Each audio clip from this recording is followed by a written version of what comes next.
Hello guys, very very good morning. সবাই কেমন আছো? আশা করি সবাই ভালো আছে এবং সুস্থ আছে। তো অভিমিত্র ব্লগসে তোমাদের অনেক অনেক স্বাগত, অনেক ভালোবাসা। দাঁড়িয়ে নতুন ব্লগ নিয়ে চলে নিলাম। যে যেখান থেকে দেখছো আমার এই ব্লগটা, তোমাদের সবাইকে অনেক ভালোবাসা। আজ 5ই সেপ্টেম্বর শিক্ষক দিবস। সব শিক্ষক শিক্ষিকাদের আমার তরফ থেকে অনেক অনেক ভালোবাসা, অনেক শুভেচ্ছা, অনেক অভিনন্দন জানাচ্ছি। তো বাবান তো স্কুলে যাবে, স্নানে চলে গেছে। পড়তে গিয়েছিল, আজকে তাড়াতাড়ি ছুটি হয়ে গেছে, চলে এসছে, তাড়াতাড়ি চলে এলো। স্নানে যেতে অনেক লেট করে গেলো। তো আমার তো এখন টাইম হয়ে গেছে, আর আমি রেডি হয়ে নেব।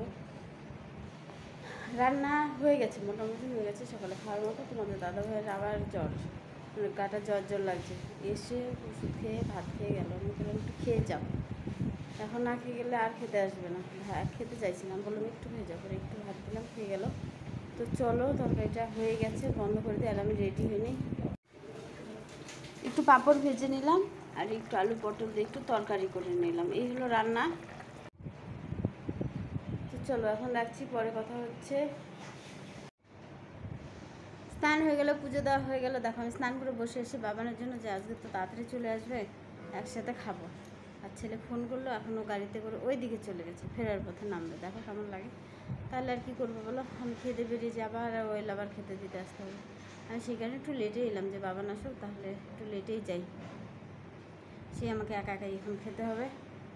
আর তোমাদের দাদাভাই খেয়ে গেছে, ওর শরীরটা আজকে সত্যি ভালো নেই, তাও ডিউটি করছে। সকাল থেকে শরীরটা খারাপ, সকালে একটা জ্বরের ওষুধ খেয়ে গেছে।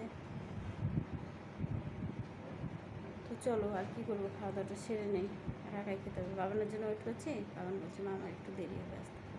তো চলো, বাড়ি ফেরার পথে নামবে, কিছু করে না। তো চলো রাখি, খেয়ে নেই, টাইম হয়ে গেছে। হ্যালো ফ্রেন্ডস, তো ডিউটি থেকে এসে সন্ধ্যে দিয়ে চা খেয়ে, আগে চা খেয়ে নিলাম।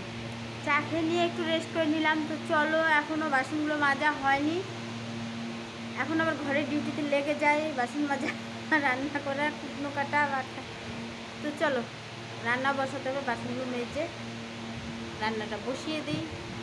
আজকে এলাম ডিউটি থেকে 6:45, এসে সন্ধ্যে দিয়ে গ্যাসটা মুছে আগে চা খেয়ে নিলাম। আর ভালো লাগছিল না, মনে হচ্ছিলো একটু রেস্ট করি, তারপরে একটু রেস্ট করলাম। এখন যেতে হবে রান্নার দিকে, ঘুরি 8-এর দিকে চলে গেছে। তো এখন যদি রান্না করতে না যাই, তাহলে আর সময় করতে পারবো না। চলো ফটাফট বাসনগুলো মেজে রান্নাটা বসিয়ে দিই। তো রান্নাটা বসিয়ে দিলাম।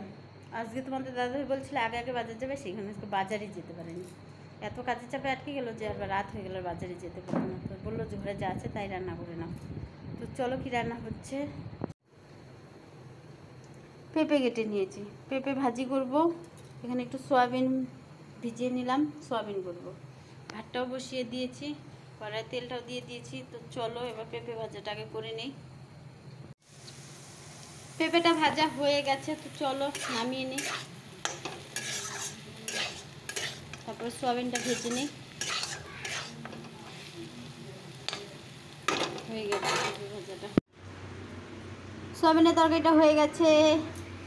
ডিম পোস্ট করে নিলাম, 2টো ডিম পোস্ট করে নিলাম বাবা আমার জন্য। তো চলো এবার ভাতটা বেড়ে নেই।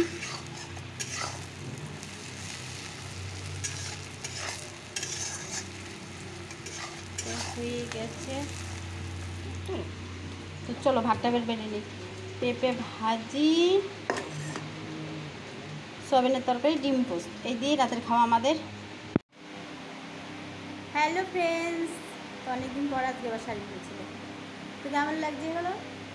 তো চলো আজকের মতো সবাইকে গুড নাইট বলছি। সবাই ভালো থেকে, সুস্থ থেকে, সাবধান থেকে। আর বাবান আজকে খুব তাড়াতাড়ি ঘুমিয়ে পড়েছে, তো বিছানাটা করে বাবানকে ঠিকঠাক শুয়ে দিই। আজকে ভালো লাগছে না। Good night, tata, bye. কালকে সবার সাথে আবার দেখা হচ্ছে মর্নিংয়ে, টাটা।